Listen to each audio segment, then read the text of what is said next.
अस्सलाम वालेकुम। जोहर की नमाज अदा करने के बाद जब वापसी में बैठक में दाखिल हुआ और मैंने देखा कि बैठक की हालत तो बहुत खराब कैसी बुरी हालत बना ली रहे तूने अपनी। मेरे बैठक की हालत तो पाकिस्तानी सियासत की तरह बहुत खराब थी। ये क्या हो गया? ये क्या सुन रहा हूँ मैं? छोटे बच्चे घर में खेल रहे थे। उनको देखने के बाद मेरे दिमाग की बत्ती जली और मैंने उनको बुला लिया और कहा कि बेटा जल्दी से ये जगह साफ कर लो। अबे साले। बस फिर क्या था, मेरी बात सुनकर बच्चे काम के ऊपर टूट पड़े।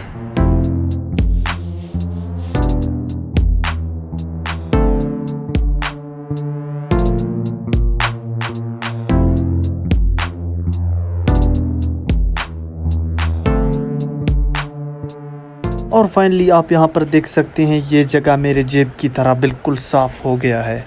बात तो सही है। शाबा बेटा शिराज, तू ऐसे ही बड़े कामों के लिए बना है। Are you comedy me? बचपन से ही मेरी सोच थी कि बड़ा होकर अमीर आदमी बनूंगा, लेकिन बचपन में भी गरीब था और बड़ा होकर भी मैं कंगाल हूँ। अब तो बस यही दुआ है कि अल्लाह करे रास्ते में चलते चलते यूं ही मुझे कोई खजाना मिल जाए और उस खजाने को मैं बेचकर बहुत अमीर आदमी बन जाऊं। तो दुआ करें आप कि मुझे कोई खजाना मिल जाए और यकीन माने जब मुझे खजाना मिल गया तो मैं आपका हिस्सा भी दूंगा। मैं झूठ नहीं बोलता। झूठ बोल रहा है। ये पता नहीं मेरी बाई आंख क्यों भड़क रही है, लेकिन अगर मुझे खजाना मिल गया तो मैं आपका हिस्सा भी दूंगा। तो दुआ करें मेरे लिए कि मैं तुम्हारे बाप का नौकर नहीं हूँ। कि मेरा बेड़ा गर्क होने की बजाय बेड़ा पार हो जाए। तू समझा? जब मैं फ्री बैठकर बकवास बातें कर रहा था तो मेरे मिनी आईफोन में एक कॉल आई। कॉल अटेंड करने के बाद मुझे पता चला कि ये तो मुल्ला कंजूस है। मुझे पता लग गया था कि इसका कोई काम है, क्योंकि ये बिना मतलब के तो अपने वालिद साहब को भी याद नहीं करता। किधर? बाल बनाने हैं? बाल बनाने और किधर? देखा, मैंने आपको कहा था कि ये बिना मतलब के अपने वालिद साहब को भी याद नहीं करता।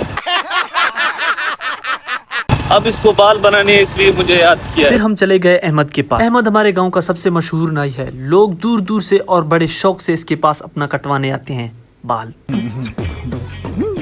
महंगी घड़ी, golden ring, iPhone 13 pro max, लेकिन चेहरा गरीबों वाला। क्योंकि इस कंजूस के पास बहुत सारा पैसा है तो अहमद ने किसी दूसरे का नंबर इसको दे दिया।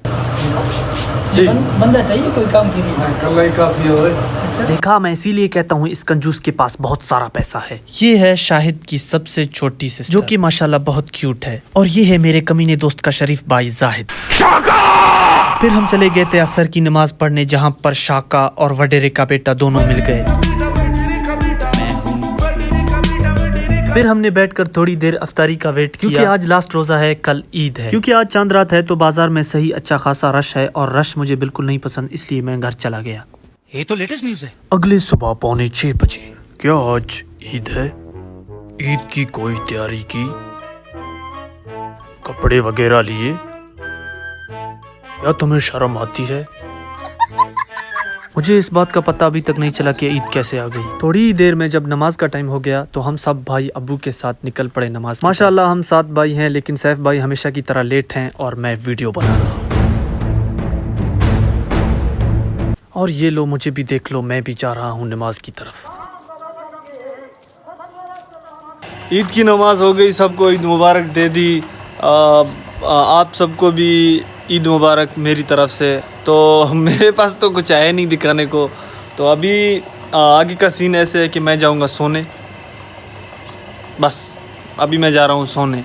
भाई ये तो शुरू होते ही खत्म हो गया यार।